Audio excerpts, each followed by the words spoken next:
सभी को सुप्रभात। मैसेज पर में हिंदी साहित्य बीए पार्ट 3।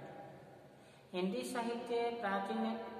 साहित्य आधुनिक काव्य के अंतर्गत हम प्रथम इकाई जो जगदीश गुप्त द्वारा रचित लघु काव्य शंभु पढ़ रहे हैं, जिसमें हमने प्रथम और द्वितीय सर्ग पढ़ लिया।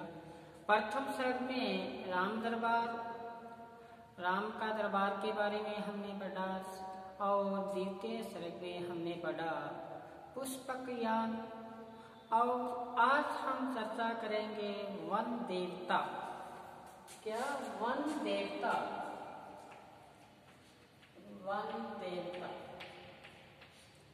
वन देवता पे आज हम चर्चा करेंगे।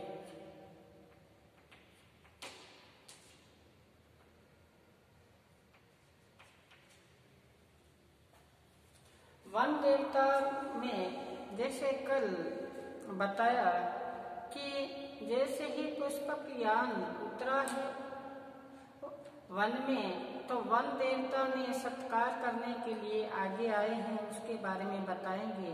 कल बताया कि जैसे ही पुष्पक यान में रामचंद्र जी विराजमान थे और अपने विगत बातों को चिंतन करते हुए ध्यान भंग होता था, तो कभी हवा का धक्का लगता था, यान उसी दिशा में पूर्व पथ में चला जाता था। पूर्व पथ में क्या देखते हैं कि वहाँ यह जनक की नगरी है, वहाँ पर अपने श्री राम का स्वयंवर, जब सीता का स्वयंवर हुआ था, तो देश विदेश के राजा अहंकार से ग्रसित आकर वहाँ बैठे थे। बताया था बाणासुर और यहाँ और रावण का भी यहाँ पे अभिमान को चकनाचूर किया था श्री राम ने, जैसे वो शिव धनुष उठाया था। और ये बात आया, फिर बताया कि सब दिशाओं से सिमट आया मधुर संगीत। जैसे ही पुष्पक यान उस वहाँ प्रवेश करता है तो एक ऐसा नाद सुनाई देता है, चारों तरफ से वातावरण ऐसा व्याप्त हो गया कि चारों तरफ से एक सहनाई बजने लगी, घंटियां दमने रही आवरण को जीत। ये अपने आपस में होड़ा हाड़ी लगा के अपने नाद को तीव्र कर रही थी। यान के तल से हुआ तेज का विस्तार। जैसे ही यान उस धरातल पर उतरा है, उसमें इतना तेज, इतना आभा, इतनी कांति थी कि बताया कि छा गया आलोक, चारों तरफ से प्रकाश ही प्रकाश विद्यमान हो गया। और बताया है प्रेरणा ऐसी हुई, भू उतरा यान, हरी कोमल दूब के ऊपर उतारा यान। कोमल दूब है, वहां पर यान को उतारा गया है। अब यान उतारने के बाद में चर्चा आती है वन देवता, जो तृतीय सर्ग है। वन देवता में बताया पवन से नवयान का, पवन से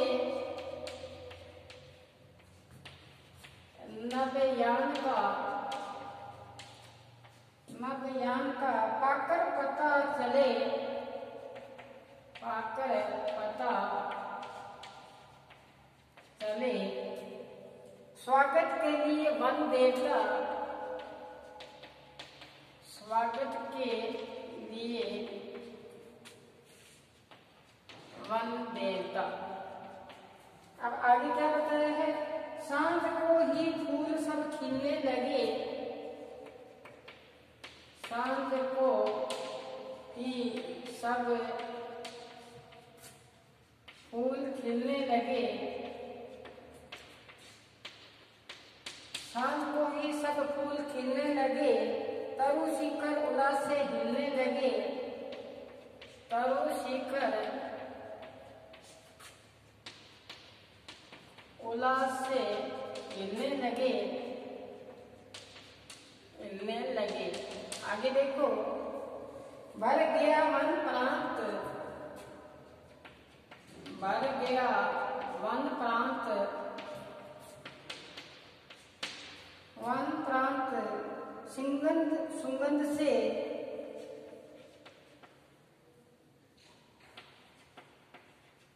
सुगंध सुगंध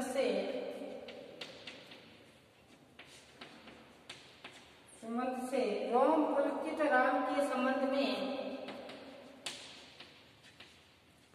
पुलकित राम के संबंध में देखो एक बार यहाँ तक कवि बताया है कि पुष्पक यान में बैठकर दंडक वन के बीच पहुंचने पर पहले ही आभास हो गया था श्री रामचंद्र जी को उसका दंडक वन में प्रवेश करने की जो तैयारी है उसका यहाँ पे वर्णन किया है।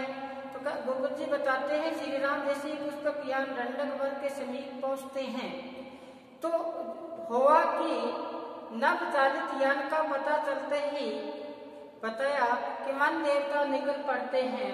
जैसी हवा से भी आभास हो जाता है वन देवता को उसके श्री राम का यान आ रहा है पाकर पता चले स्वागत के लिए वन देवता स्वागत करने के लिए वन के देवता चल पड़ते हैं।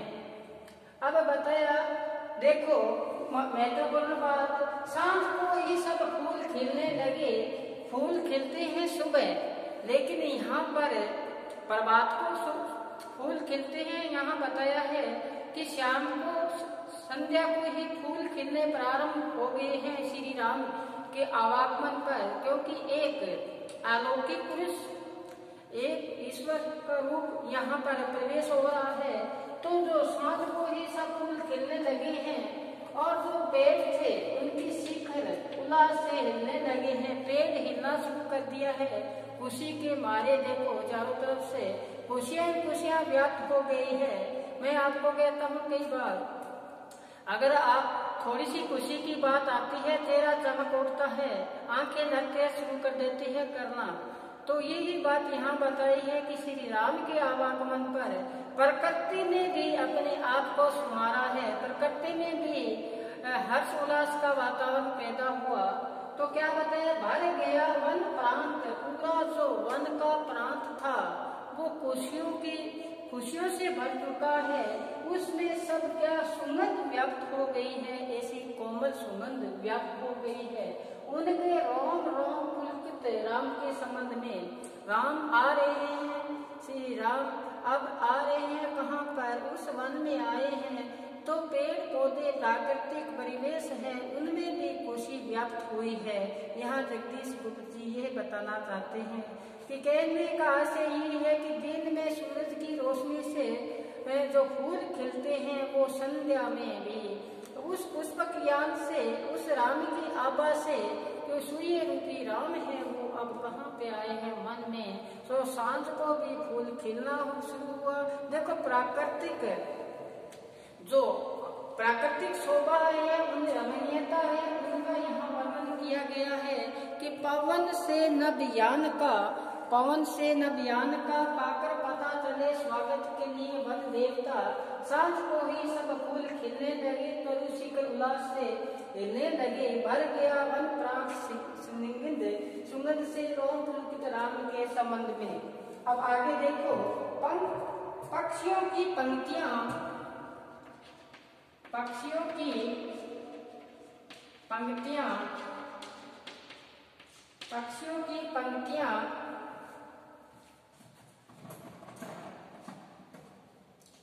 आगे बताया है उड़ने लगी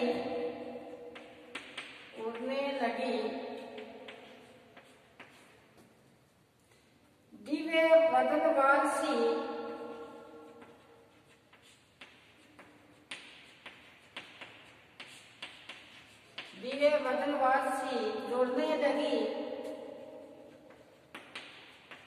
जुड़ने लगी।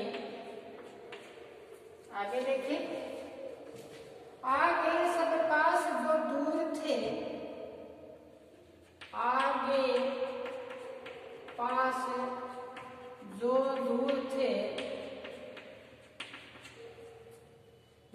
नृत्य में खोए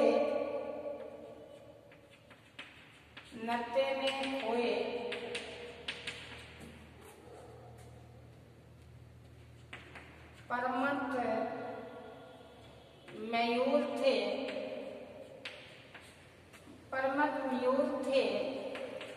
आगे देखें, झुंड हिरणों के सिमट आए सभी, झुंड हिरणों के सिमट आए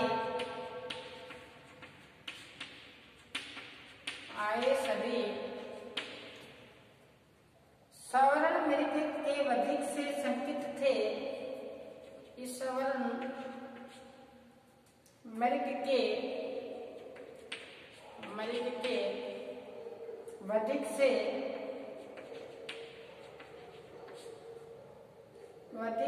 शंकित थे। ये महत्वपूर्ण देखना यहाँ पे।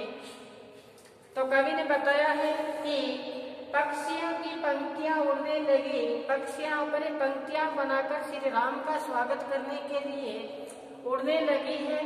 ऐसा जिस प्रकार से किसी का स्वागत करने के लिए एक वतनवार का आयोजन किया जाता है, उसी प्रकार से पक्षियां अपनी पंक्तियों के माध्यम से श्री राम का स्वागत कर रही है।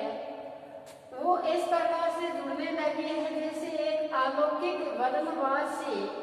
और अब क्या बताए हैं, जो आगे पास जो दूर थे, जो पक्षी दूर थे, अब सभी को अंदर ऐसी अनुभूति हुई कि इस राम, ये जो राम है सृष्टि के कर्ता, ये आ चुके हैं। तो सारे पक्षी को आभास हुआ, वो पास में आ गए, दूर थे पहले अब पास में आ गए। और जो मयूर था वो मदमस्त होकर क्या करना शुरू कर दिया, नृत्य शुरू कर दिया। अब बताया है कि सभी पक्षी आ गए हैं, तो हिरण पीछे थोड़ी रहते थे, मृग थे वो भी सारे झुंड था उनका, पास आ गए हैं, लेकिन बिल्कुल पास में श्री राम के नहीं आए हैं। देखो, श्री राम के पास बिल्कुल पास में नहीं आए हैं। उन्हें शंका है, उन्हें शंकित है कि रामचंद्र जी से भय खाते हैं मृग, क्योंकि मृग की लालसा में जो सवर्ण मृग था, जो सीता ने कहा था मुझे ये चाहिए, तब श्री राम ने उनका पीछा किया था, तब से उनमें ये भय शंकित हो गया कि आज हमारा क्या आया है, शिकारी तो नहीं आया, हमें शिकार करने तो नहीं आए। कौन? जो हिरणों का जो झुंड था वो सिमट आए सभी, सवर्ण के से वो जो हिरण थे उन्होंने सोचा कि कहीं वही बात, पुरानी बात तो दोहराने यहाँ श्री राम नहीं आए हैं। आगे चलिए क्या बताया है, आगे बताया है, हिरनिया ही उन्हें भय से वारती, हिरनिया ही उसे भय से वारती, वार्तिका से निहारती। हिरनिया थी वो उनको देख रही थी श्री राम को, तो अंदर भय व्याप्त था। तो क्या बताया, भय से वारती, मैथिली सी रूप निहारती, मैथिली सी रूप निहारती। देखो कवि कितनी गहराई में गया यहाँ पे कि जो हिरनिया थी वो सीता की भांति रूपवान थी, वो भी सीता का सा रूप लिए हुए किस कोई और निहार रही है, श्री राम को निहार रही है। और फिर बताया कि रूप राम निहारती, रूप निहारती, पुष्प वर्षा दृष्टिपथ में, पुष्प वर्षा दृष्टिपथ में,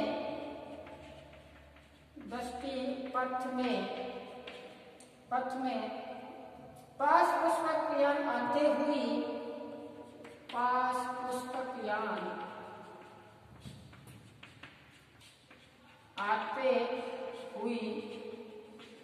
आते हुई विरुद्धों की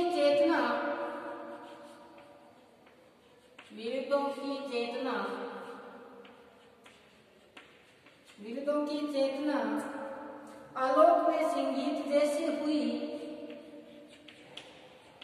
आलोक में संगीत जैसी हुई।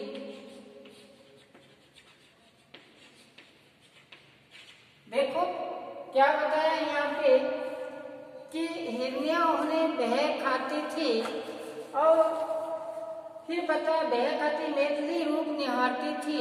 तो इसमें बताया है कि हिरनिया सीता के समान रंग रूप को निहार रही थी, किनको श्री राम को, वो यहाँ बताया है।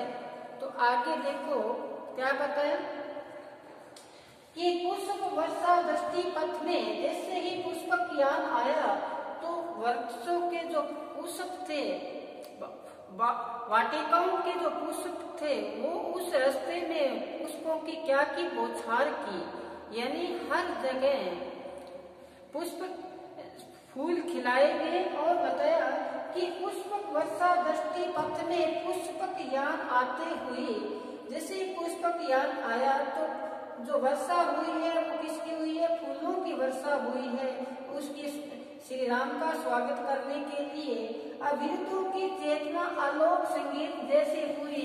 अब जैसे ही राम वहां पर पहुंचे हैं वन देवता, वहां पे वन में, तो वहां पर सभी प्राणियों के हृदय में एक चेतना संचारित हुई, ऐसी चेतना संचारित हुई जो विरुद्ध हो, कि ऐसा जो अंदर क्या पैदा करे, भय पैदा करे, ऐसी चिंता व्याप्त हुई वहां के प्राणियों में। तो क्या हुई कि वहां पर जितने भी प्राणी थे, पेड़ पौधे थे, प्राकृतिक थे, पहले उनके स्वागत के लिए किया, फिर लेकिन अंदर ही अंदर उनको एक ऐसी क्या हुआ कि चेतना हुई ऐसा उनके अंदर कि रामचंद्र जी आए हैं, लेकिन एक खुशी के साथ यहाँ नहीं आए, इसलिए जो खुशी व्याप्त थी उस खुशी में एक विरुद्ध चेतना जागृत हुई श्री राम के प्रति, कि रामचंद्र जी जैसे ही यहाँ पे आए हैं, पहले स्वागत किया, सभी ने हृदय के अंदर उल्लास पैदा हुआ, खुशियां पैदा हुई, लेकिन अचानक एक जो धारा विपरीत प्रवाहित हुई है उसके बारे में बताया है यहाँ पे। अब चले आगे, एक बार इस को हम साथ करते हैं, इतने में एक बार आप अपने उतारे अपने रजिस्टर में। आगे देखिए क्या बताया, आगे बताया स्वस्ति पद वन देवता पढ़ने लगे,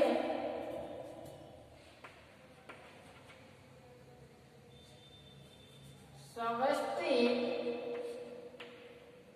पद वन देवता पढ़ने लगे, वन देवता पढ़ने लगे,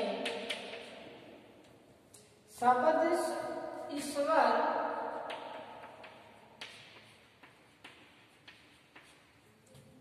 सोपान पर चढ़ने लगे, सोपान पर चढ़ने लगे। आगे बताया राम राघव नाम का, राम राघव राम का कल्याण हो, कल्याण हो, खड़कधारी राम का, खड़कधारी राम का कल्याण हो। आगे बताया है फिर नयन अभिराम का, नयन अभिराम का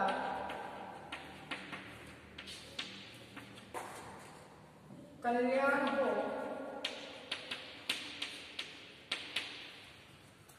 त्याग में निष्काम का,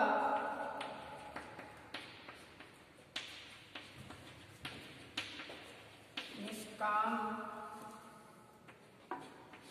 का कल्याण हो, कल्याण हो।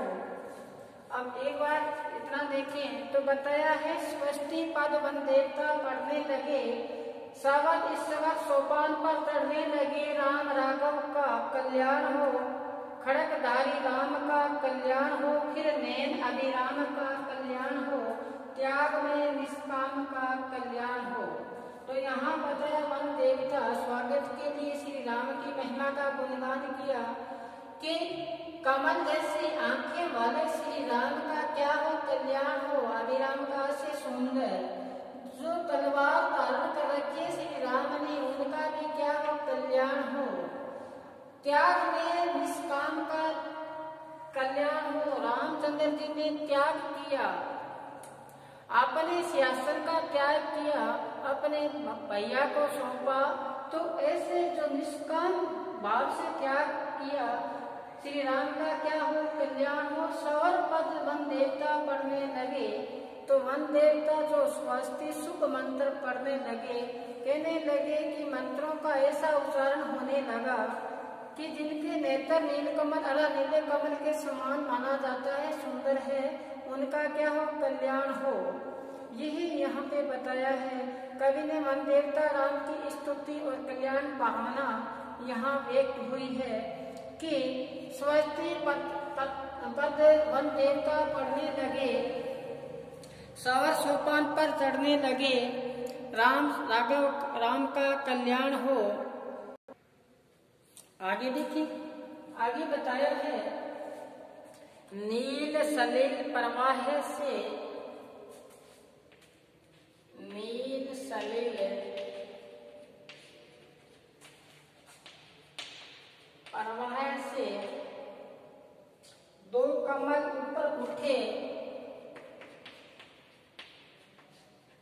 कमल ऊपर उठे, ऊपर उठे। आगे बताया है समुद्र बुद्ध हो, संपुट बद्ध हो, बद्ध हो, सुस्थिर हुए,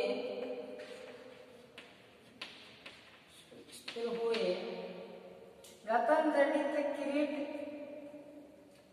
रवि प्रतिबिंब सा हित उठा।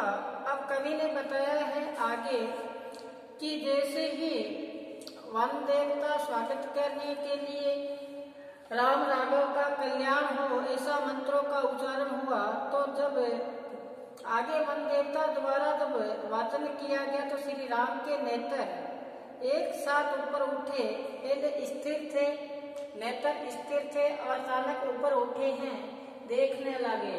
नील सलील प्रवाह से, सलील का अर्थ है पानी, पानी में जिस प्रकार से कमल विद्यमान होते हैं इसी प्रकार उपमा दिए हैं यहाँ कवि ने। श्री राम के जो नेत्र है कमल के समान दोनों नेत्र, जो पहले स्थिर थे अब दोनों सामने देखना शुरू किया है। अभी तक राम के मुख से कोई बात उजागर नहीं हुई है, राम अपने मुख से कोई शब्द का उच्चारण नहीं किया है अभी तक, ध्यान से सुनना। अभी तो उनके जो नेत्र है पहले प्राकृतिक दृश्य को निहार रहे थे, विगत बातों को सोच रहे थे, अब अचानक स्थिर है, वो नेत्र बंधे हुए नेत्र थे, अब स्थिर होकर देखना शुरू किया है वन देवता को। तो आगे बताया है कि रतन जड़ित किरीट रवि प्रतिबिंब सा ही उठा। श्री राम ने जो मुकुट धारण कर रखा था, रत्नों से जड़ित जो मुकुट था वो धीरे धीरे हिलना प्रारंभ हुआ है। उत्तर कर नभयान से श्री राम हुए नत सिर हुए। जब भी श्री राम पुष्पक यान से धरातल पर उतरे हैं तो उनका जो मस्तक है वो यानी कि झुका है। स्वास्थ्य वाचन का मधुर स्वर क्षीण, पहले मंगलाचरण जो गीत का उच्चारण हो रहा था उसका उच्चारण में स्वर में क्या आई है, कमी आई है। सारी दिशाएं क्षीण गूंज अमृत रचती रही हो रही सारी मही। सारी धरातल पर, सभी धरातल पर एक खुशियों का वातावरण उपस्थित है वहाँ पे। तो ऊपर आई राम की पद चाप, जैसे ही रामचंद्र जी पुष्प यान से उतरे हैं तो उनके पैरों के चलने की आवाज ऊपर आई है। वेद मुकरती मौन अपने आप संकित चरण की छाप, संतत धरती का मिटा संताप। जो धरती पर संताप था, दुखी थे, उनकी पीड़ा का क्या हुआ, हरण हुआ। और हृदय में जो अंकित चरण की जो छाप थी, ऐसे छाप लगी कि सभी के हृदय में खुशी से क्या हुआ, सभी खुशी का, उल्लास का वातावरण पैदा हुआ। आगे बताया कि जब हुई अनुकूलता आगत अतिथि की ज्ञात, अब पता चला है वन देवता को श्री राम किस ध्येय के साथ यहाँ आए हैं, कोई उद्देश्य है कि वन में आए हैं। तब ये पता चला कि अनुकूलता आगत अतिथि की ज्ञात, कह उठे वन देवता हृदय की बात। अब वन देवता श्री रामचंद्र जी से वार्तालाप कर रहे हैं। अब वार्तालाप करेंगे। रामचंद्र जी ने अभी तक एक शब्द नहीं बोला है। अब वन देवता सत्कार करने के लिए आगे आए हैं। वन देवता रामचंद्र जी से पूछेंगे जो चर्चा कि किस ध्येय के साथ आप यहाँ आए हो और वन में, क्योंकि पहले जब वनवास, आपको वनवास था 14 वर्ष का, तब आप इस वन में रहे थे। आज आप वनवासी नहीं हो, आज आप क्या हो, आज आप कि इस राजपद पर हो चुके आसीन, आप राजपद पर हो, आप राजा हो। तो राजा होने के बाद में आप वन में आए हो, पहला अवसर है आपका, तो आने का जो ध्येय है क्या है, इसके बारे में वन देवता कल की वीडियो में हम इसके बारे में चर्चा करेंगे। तब तक आप घर पर रहें, सुरक्षित रहें और पढ़ते रहें। धन्यवाद।